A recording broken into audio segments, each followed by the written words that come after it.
The Minnesota Vikings have brought joy and misery to the Vikings fans for many years. At the Skol Purple Podcast, we just want to see the Vikings party with the Lombardi. Join us for analysis, interviews, laughs, and much more. It's the podcast by Vikings fans for Vikings fans. The Skol Purple Podcast starts now. Here's your host, Carson Schubert.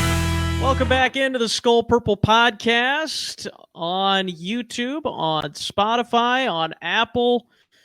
Glad to be with you. Another off-season edition of the show. It's been a little bit of time since we've last chatted, and partly to do with the lack of things going on in the Vikings off-season right now, kind of in that dead lull period between free agency and the draft.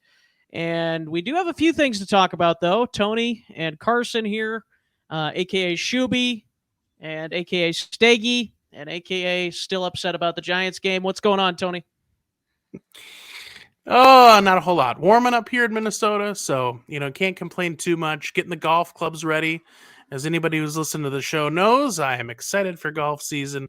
But what I'm even more excited about than golf season is draft season. So I think everybody and their mom at this point has probably done a mock draft. Are we trading up? Are we trading back? Are we standing pat? Are we taking Anthony Richardson at number 9? I don't know.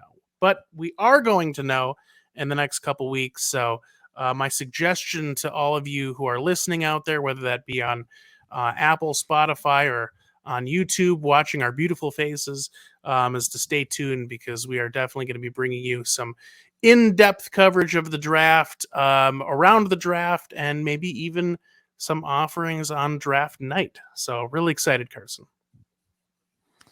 Also want to shout out our last episode we did with Arif Hassan of Pro Football Network. Make sure to go back and check that out. It's a fun time talking with Arif, getting his thoughts on the offseason.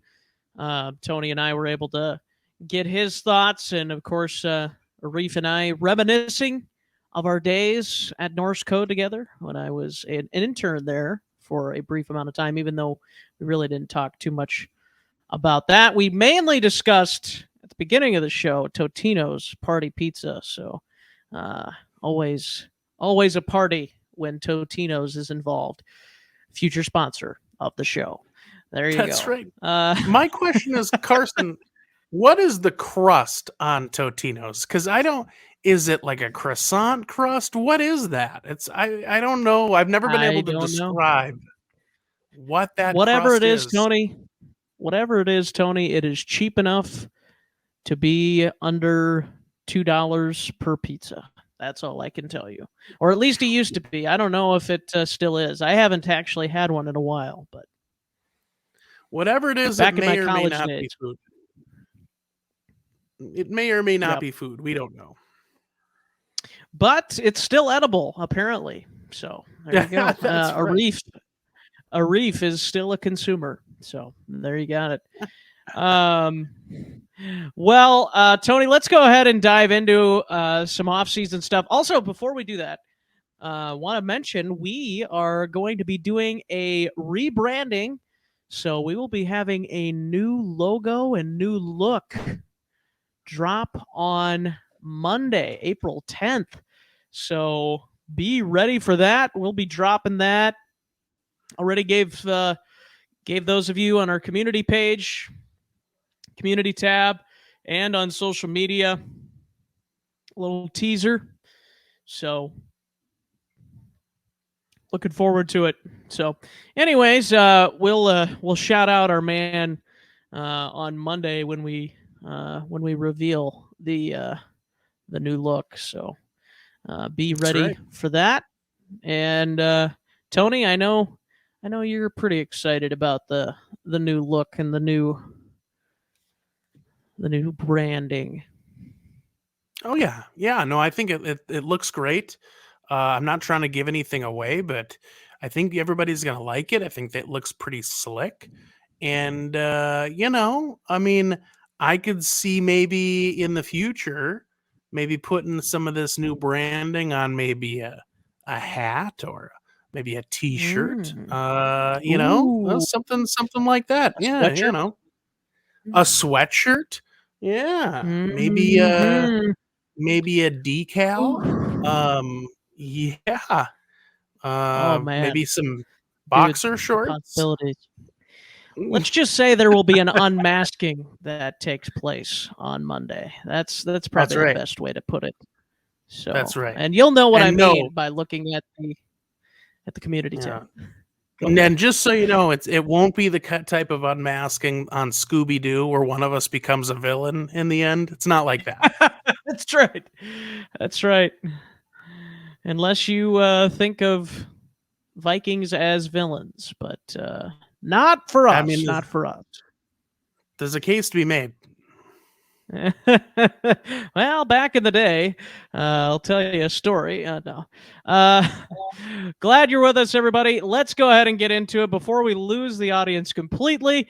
We're going to talk about Mike Florio's comments on Kirk Cousins going to the 49ers. He basically stated on PFT this week that Kirk Cousins going to the 49ers was discussed at the NFL owners meetings, and there's rule changes that have been going on, and or at least discussed. And so, Tony, we've heard this rumor for a while, but this is kind of maybe the first time where it's actually been like, oh, credible people are talking about this idea. It's not just a rumor anymore.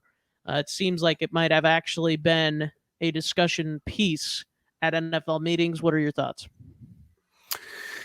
Yeah, I mean, it's hard to tell with these types of things because I think you get into a situation where the media right now really is pulling at straws. They want stories to tell because the news cycle is pretty dry this time of year, unless you're talking about, potential trades or things that really pertain to the draft.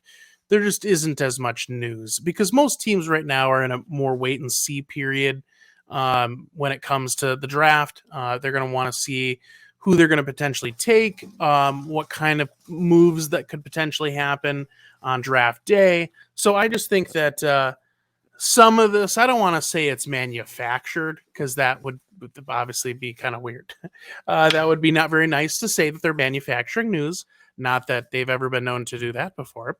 But it also could be a situation where it's just kind of maybe we're dramatizing the truth a little bit more than what it might sound like. There may have been talks, but it's kind of like whenever there's a high marquee player that teams know is on the trading block or could potentially be traded, like almost every team is going to kick the tires. It doesn't mean that they're actually close to pulling the trigger or that there's any sort of actual movement that way.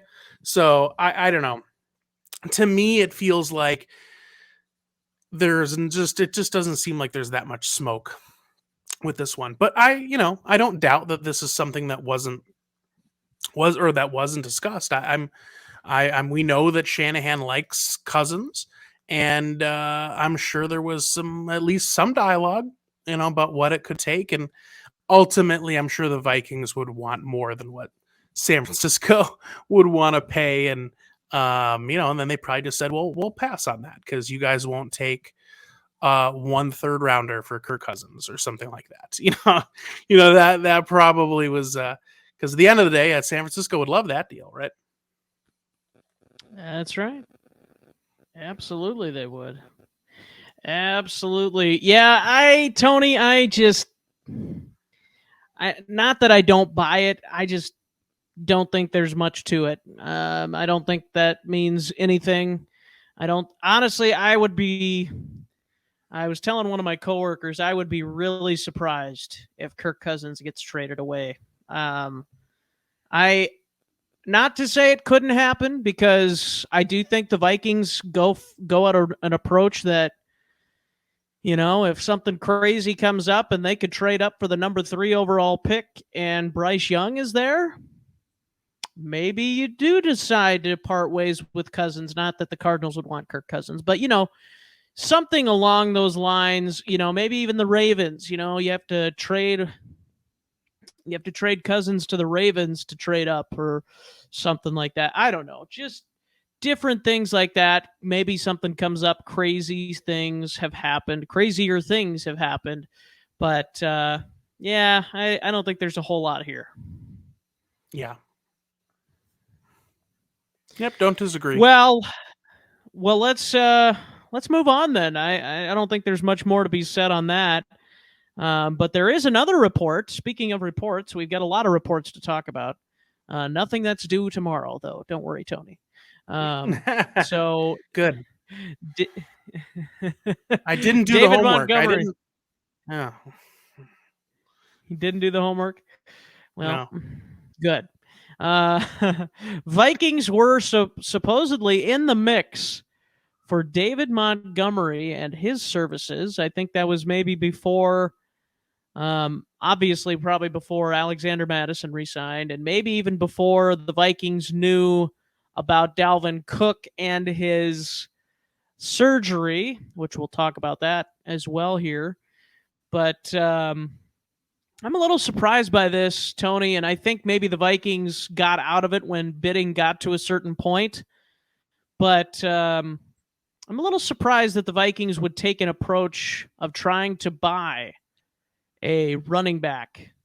I didn't quite see that. I didn't have that on my bingo card, if you will. Yeah, this is another one where it just feels like the Vikings probably kicked the tires on it. Now, does that mean they had legitimate interest, where they really thought, well, we could bring this guy in? Or did they think, well, if we can get him in at some cheap price, why wouldn't we? And I think that probably was what it really boiled down to be is they probably looked at David Montgomery and went, well, we don't really need David Montgomery, but boy, if we could get him for a steal, certainly that could make things a little different. Maybe they still sign Mattison, and if they can get Montgomery for a really cheap price, then letting go of Dalvin seems even easier. Maybe they look at, as you mentioned, Montgomery, and they don't re-sign Mattison at all, right? So I'm sure, again, this just feels to me like another one of those reports about the Vikings kicking the tires on a player, and then ultimately it didn't make any sense, so that's why it didn't happen. Yeah. I think, I don't think there's a whole lot of, it might have honestly just been a phone call to say, hey, what's Dave going to be going for? Because it was a pretty watered down free agent running back market. But not only that, Tony, look at what Alexander Mattison brought home for his bank account. Not much. Like 2 years, less than $8 million total, not per year, total. He didn't make much money from the Vikings, but it didn't sound like there was much out there for him. And again, I think we're getting closer and closer to a day and age where teams really are not going to be valuing running backs in free agency. Yeah, agreed. And maybe that day's here already. Yeah, I mean, you look at a guy like Saquon Barkley who's playing on the tag, and you're talking about a guy making $10 million, something like that. So it just goes to show where the market is right now.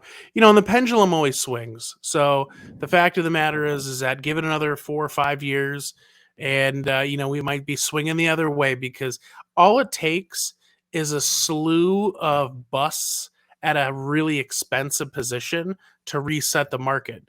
Because, you think about it, it's like we're always talking about resetting the market on the upside, but what always resets the market going the downside is when you have a bunch of people signing really high contracts that fail to ever meet that potential. And then teams start getting scared. They start scaling back. And then again, it's like the pendulum swings back the other direction. So that's, I keep talking about with the Vikings, what's going to kill the Vikings with the Jefferson extension was Christian Kirk going and signing his massive deal and then actually playing really well. Because I think for most of us fans, we thought that's way too much money to pay Christian Kirk, which at the time it made sense that was the general consensus. And then he played really well. So because he earned that overpriced contract, now it seems like, oh, we need to, push it even more so, where we're, potentially for shelling out more money, and you keep raising the floor and ceiling for these wide receivers. So we'll see what happens. But yeah, it'll take some time. There'll be some wide receivers that bust out. There'll be some quarterbacks that inevitably bust out. We've already seen it with Deshaun Watson, and Cleveland regretting that contract pretty quickly. And if we see another one with Lamar, that's where you might see, I don't want to say the quarterback market crash. You're going to see those numbers start to not go up as drastically as they've been going up. Yeah, absolutely. Yeah. Yeah, it'll be interesting to see that running back market continue to potentially go down the wayside, and teams start to look more and more to UDFAs and the draft just in general for the running back position. So it'll be interesting to keep an eye on some of that. Speaking of running backs, Dalvin Cook, according to what Tom Pelissero and I believe Ian Rappaport tweeted out, that Dalvin Cook is making excellent progress on his rehab from surgery. And boy, oh boy, is this not a report that was made because somebody's trying to raise their stock a little bit. Maybe it's the Vikings trying to raise his stock. Maybe it's Dalvin Cook trying to raise his stock. Maybe he's just seeing the writing on the wall potentially here for the Vikings, because it's seeming more and more, Tony, because here's the thing. The Vikings still have cap room they have to make. They still have cap space they have to make, and Dalvin Cook makes sense. Zadarius Smith also still in the talking points this offseason of what are you going to do with him. He doesn't want to play here apparently, or at least said goodbye to Minnesota in a tweet. So Dalvin Cook making excellent progress to go play for another team perhaps. Yeah, we don't know. I mean, I still am a firm believer that Dalvin Cook and or Zadarius Smith will be used as capital for some move in the draft. I have a sneaking suspicion that one, if not both of them, will be packaged up for us to make some moves in the draft. Now that might be just for additional picks. It could be to move up at a certain point. I'm not saying the first round, but maybe.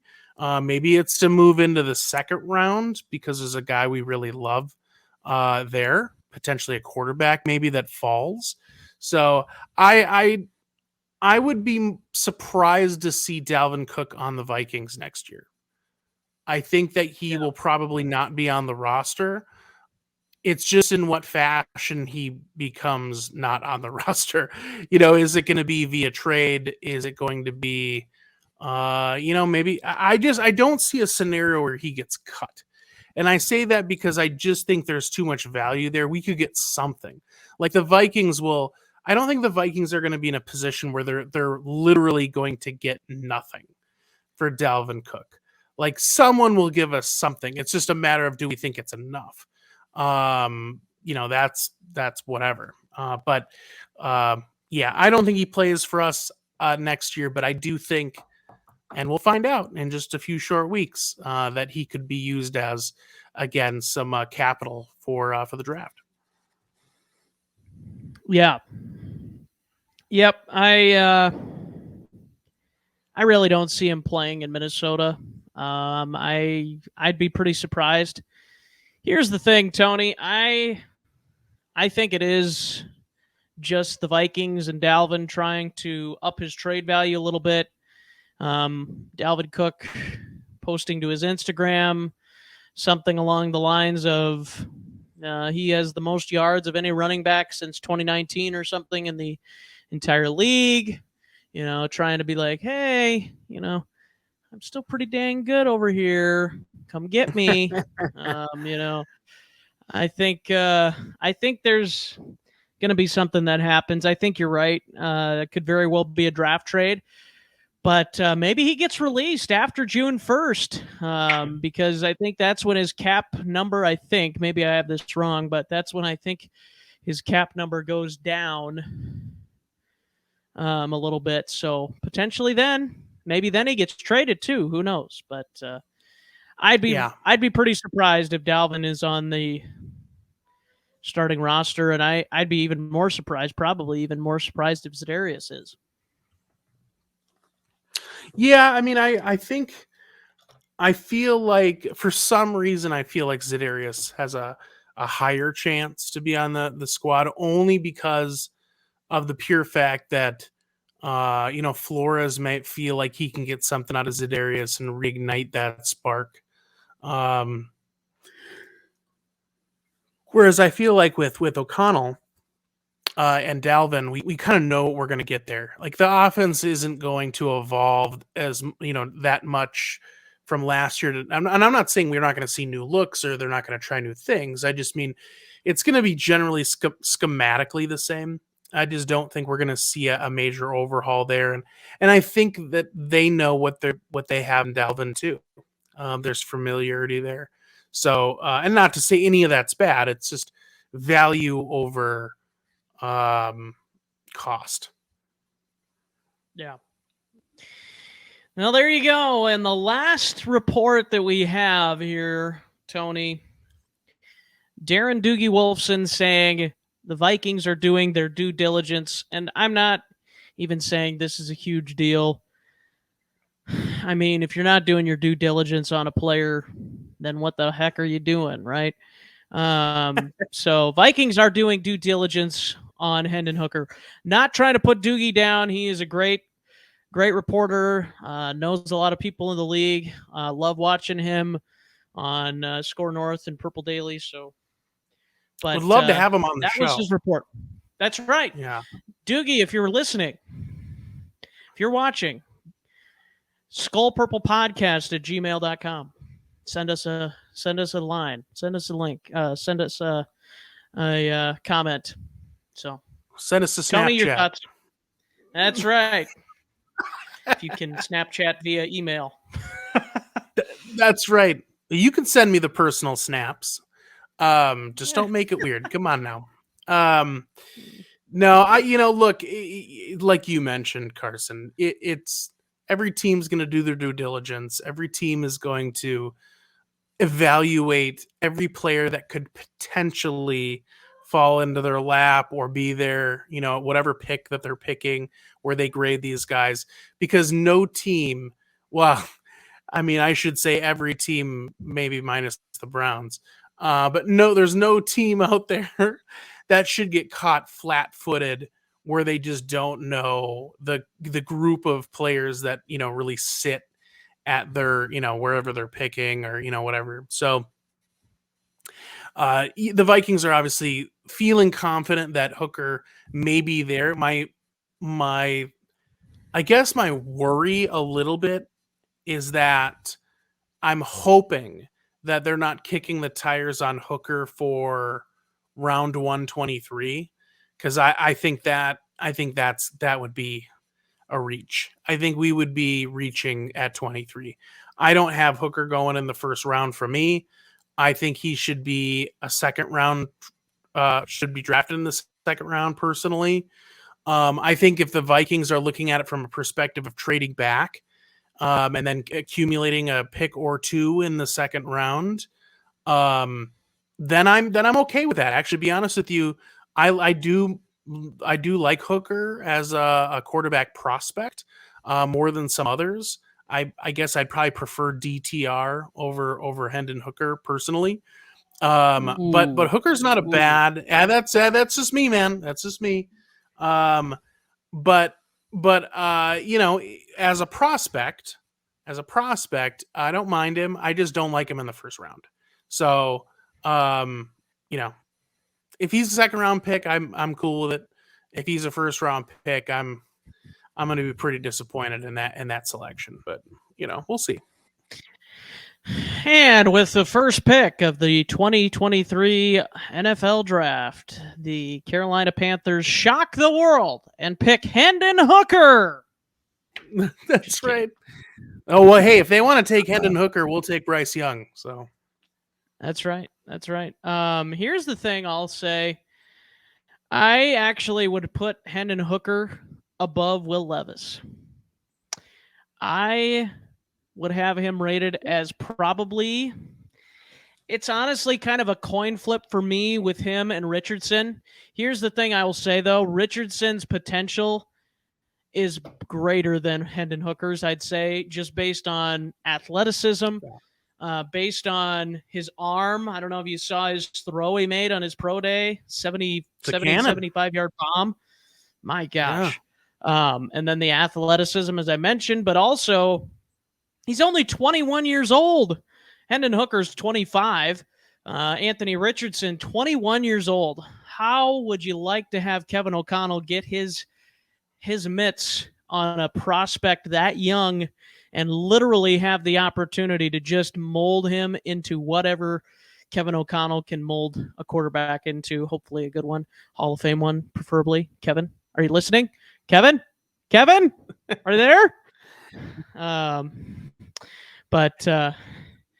Yeah, Hendon Hooker is like Chris Winkie. Remember Chris Winkie, who came out? Where did he was Florida, wasn't he? Florida State was Chris Winkie. Got drafted by the Panthers, and he went to college. He was like 28 years old or something like that. And I say that and laugh, but I don't think that number's that far off. 25. I mean, that doesn't bother me, Tony. I think the whole there's some people that have been coming out lately and saying the whole Mickey Mouse scheme that Tennessee's running, that get out of here with that. But I don't think it's that bad. He beat Alabama and he put up a ton of points on that defense. You can't tell me, oh, it's Mickey Mouse. Like, oh, you're telling me Nick Saban couldn't figure out that offense? Like, if it was that easy to figure out, oh, he's just throwing the ball to one side. Well, I guess we'll make sure to put the defensive clamps on that one side. No, that didn't work. So I'm just saying, let's put the brakes on. Oh, well, Hooker can only do one or two things. No. I would much rather take him over Will Levis. I think he has way more production than Will Levis in a better conference. Well, I guess Kentucky's technically the SEC, but they're probably one of the worst teams in the SEC. Or at least, well, I shouldn't say that. They actually aren't bad, but he's, you know where I'm going. I think I'd go Bryce Young. Here's my quarterback ranking. I know we weren't supposed to do this, but I guess it's my show. I can do it. Why not? Bryce Young, CJ Stroud, Hendon Hooker, Anthony Richardson. Crap. No, just kidding. Then Will Levis. 50 feet of crap. No. Then Will Levis. And then, then after that, it gets pretty rough. I mean, Dorian Thompson-Robinson's not bad, but I think he's got more Kellen Mond vibes than anything else. I think he'll be better than Kellen Mond, but in that realm of like probably more likely he won't work out than he will. But I do think he does have more potential than Kellen Mond did, obviously. But yeah, I'll let you speak your piece, Tony. No, I would say, well, first of all, it just made me laugh when you said that, what was it? Anthony Richardson's 21, and then you said, well, and Hendon Hooker is, and I thought you were going to come up with it. He's 40 years old. But no, the age doesn't scare me as much with Hooker than the knee. The knee scares me a little bit because it's an ACL, and I get that he's a quarterback, so it's less of a deal than, let's say, running back or receiver or pretty much almost any other position. But still, it is an ACL. And that still worries me a little bit, but not so much the age. I think the age doesn't worry me too much. I would say for my quarterback rankings, if you wanted me to give mine, I would say I'll go, and we're going to match for some of these. Bryce Young, number 1, CJ Stroud, number 2, and then 3, Anthony Richardson at 3. And then I am going to go, and I hate to do this, but I'm going to go Levis 4 and Hendon Hooker 5. And I'm only going, this is how much, and I'm kind of putting on the knee here, so sans ACL, I think he leapfrogs Levis. I think Carson has left the chat. Yeah, I think so. Then after that, you're right. It probably goes like 6 would be DTR for me. After that, you're probably getting into like, Max Duggan, like, or Duggar or whatever he is. Yeah. I can never remember what it is. Tanner McKee. Yeah. You start getting, but those, you start getting into guys that, like, if they work out, they're probably going to be like really good backups. I don't know if they'll be starter material necessarily, but that's just me. But yeah, I mean, I don't necessarily disagree. I think the Vikings will figure out what they need to do. My worry a little bit is that we could see a run on quarterbacks early, and then that's going to leave the Vikings staring down the barrel of some of these guys we just basically said are career backups. And, Kirk Cousins is not under contract after next year. So I would love for us to get a guy. So let's take away the fact that we're not going to get CJ Stroud. We're not going to get Bryce Young. So like those two, just forget about it. But the two guys I would say if they fell and I would be super excited about would be Anthony Richardson, number 1. Number 2 would probably be the guy we just talked about, Hooker. Yeah. Well, Tony, like I said, I'm leaving the group chat. We'll catch you later. I want to focus on a couple of free agent positions that there still are some names. I won't say anything else. They're names. But there are a couple intriguing ones, mainly on the cornerback side, that I'd like to talk to you about here and our audience, both on YouTube and on Apple and Spotify. So the first still available rated cornerback that is on the board is Rock Ya-Sin from the Las Vegas Raiders. And the Colts traded him to the Raiders last offseason, and that was a part of the Yannick Ngakoue trade. And the write-up that PFF has on him here is he was a good fit in defensive coordinator Patrick Graham's man-heavy scheme. So, and he had a grade of 65.7 in coverage, which was 50th among corners, among 118 corners, Tony. So he's in the top half of all corners, at least. So there you go. But I'll throw a couple of names out at you, too. And obviously Marcus Peters, interception machine, also getting burned machine half the time. He was rated pretty much very similarly to Rock Ya-Sin. A little bit older, though. Rock Ya-Sin is going to be 27 soon. Peters is 30 already. Another name, Shaquille Griffin from the Jaguars. He's available. And Bryce Callahan. At least this is all according to PFF. I think all these guys are available. Guess we'll find out in the YouTube comment section when we find out that all these players are gone. Bryce Callahan. This is the one that intrigues me because I believe he played slot corner for the Chargers last year, and he was actually pretty decent in the slot. 70th overall. He was better the first half of the season, I think. But that is Bryce Callahan for you. He is going to he would be a good fit in the slot, I think. He definitely would be an upgrade over last year and the year before that. Mackenzie Alexander 2 years ago and Chandon Sullivan last year. There's no doubt about it. He would be an upgrade there. So, Tony, any of those names pique your interest?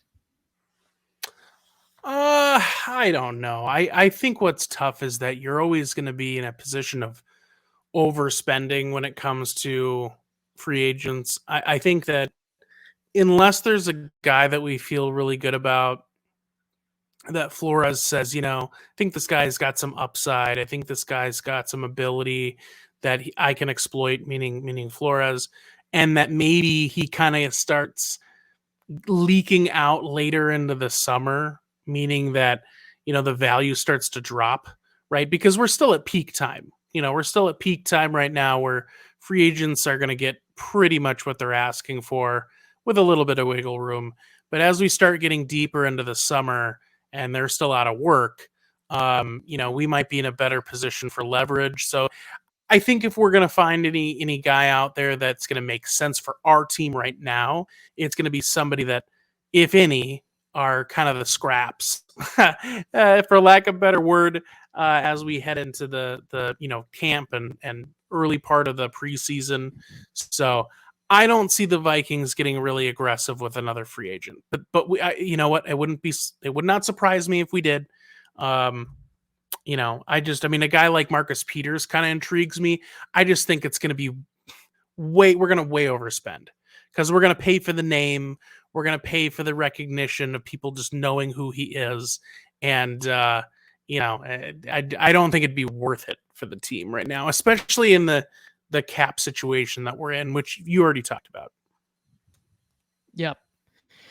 Absolutely. Well, let's go ahead and give you a few more names here, Tony. So those are the corners. Those are the cornerbacks. Like I said, I think Callahan's the best fit. If some of these guys are still available, I would say, like you said, I agree. I think if you can get some of these guys after the draft, because here's the thing. Again, the Vikings, as of right now, obviously I do think it will change, but as of right now, only 5 draft picks. You can't tell me you're going to be able to find the corners you want, the wide receiver you want to pair with Justin Jefferson, the potential future quarterback, depth on the defensive line, depth at linebacker, depth maybe at running back if you trade Dalvin Cook. Are you going to be able to find all of those pieces with those 5 picks? So that's why I'm thinking, okay, maybe they could go get another free agent corner, and maybe they could go get a free agent wide receiver. I'm more about the corner, though, and then maybe drafting another corner later on. But I like Bryce Callahan in the slot.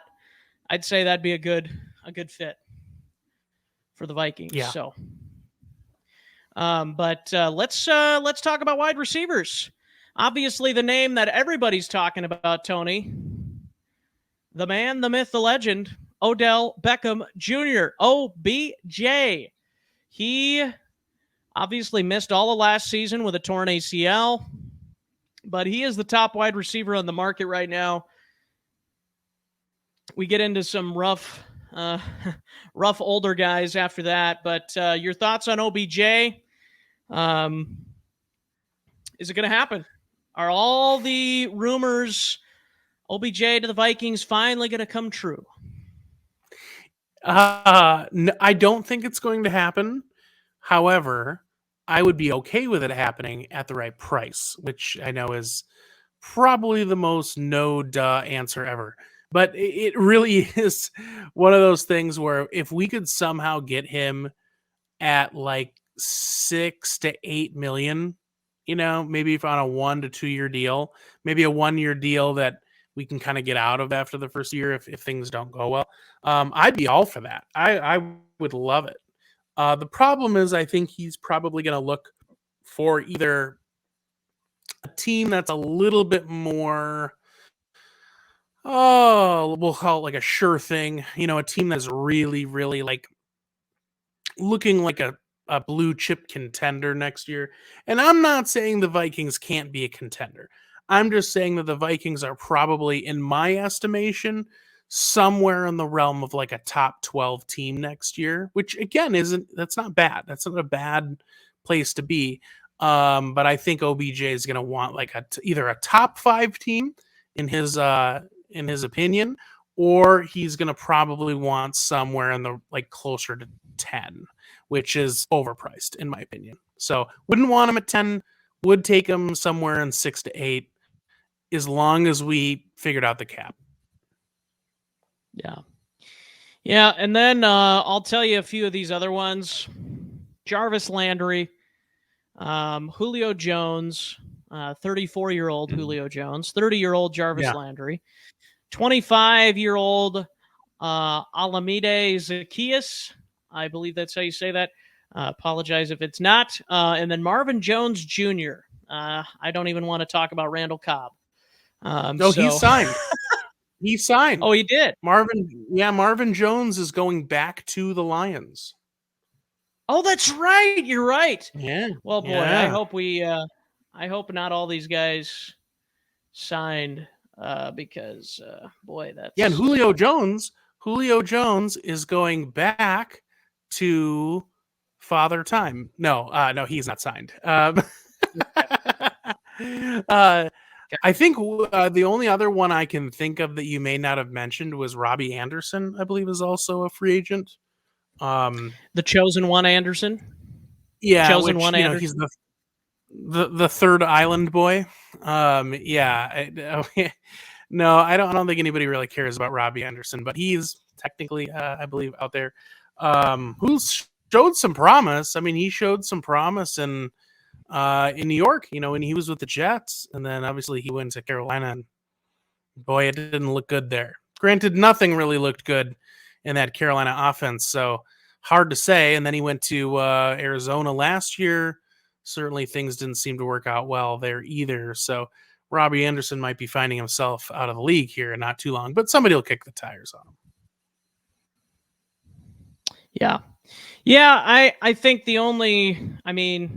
if Zacchaeus is still a free agent, I'm somewhat interested, but mainly OBJ or Jarvis Landry. I'd say OBJ mainly, even though OBJ and Jarvis Landry, they have had their fair share of injury issues throughout their career. So, yeah, that's kind of where I'm at with them. I'm not in love with either one. Now, if this was prime OBJ, sign me up and he would have been off the free agent market already, probably to the Bears or somebody else. But, it's not prime OBJ anymore. He's 30 years old, coming off an ACL. So, yeah. I can tell you, I have almost zero interest in Landry for the Vikings, that is, because Landry has basically turned into a possession receiver. And, he's about what we were getting out of Adam Thielen. And clearly we were ready to move on from that situation. Right. Yeah. So you're basically saying he'd replace Thielen. I would say, though, OBJ's probably still got a little bit more speed in the tank. Compared to Adam Thielen at this point, which I don't think is saying much, but sorry, Adam. It's a little bit. We appreciate your time here. We love you, Adam. Come on the show, but you're slow. That's right. Oh, man. But well, Tony, I think that's going to pretty well wrap things up for this show. Man, time is flying. We've talked a lot. I know it's not our normal 90-minute episode, but don't really have a whole lot of content. I think we do have some more things we want to talk about here in the next couple of weeks before the draft. Maybe a little bit of the top 3 Vikings free agent signings ever. Also, maybe some of the top trades in Vikings history, some things like that. So make sure to be paying attention to our podcast feed and the Skol Purple Podcast YouTube channel for more on that. But new logo coming out on Monday, new brand, new look coming out on Monday. So looking forward to that. Looking forward to this weekend as well for Easter. Tony, thank you for joining. Thank you, everybody, for tuning in. And looking forward to being with you again next week. And as always, Skol. Skol.